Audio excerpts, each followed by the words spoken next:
দেশের নেতৃত্ব কেবল পদ বা ক্ষমতার নাম নয়, এটি দায়িত্ব, কর্তব্য আর মানুষের জন্য কিছু করে যাওয়ার প্রতিশ্রুতি। প্রশ্ন হলো, আমরা কি সেই নেতৃত্বের জন্য নিজেকে তৈরি করছি?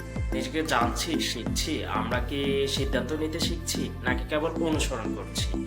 আমরা কি অন্যায়ের বিরুদ্ধে কথা বলছি, নাকি চুপ থেকে নিজের ভুলের অংশ নিচ্ছি?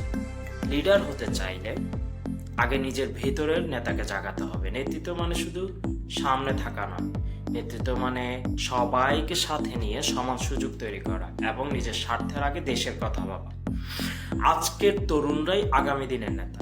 এখনই সময় বইয়ের জ্ঞানকে নিজের জীবনের অভ্যাসে রূপান্তর করে, সততা, সহানুভূতি আর সাহসকে নিজের পরিচয় বানানোর। প্রশ্নটা সবার, আমরা কি নেতৃত্বের জন্য সত্যিই নিজেকে প্রস্তুত করছি? উত্তরটা আমাদের কাজেই প্রমাণিত হবে। ধন্যবাদ।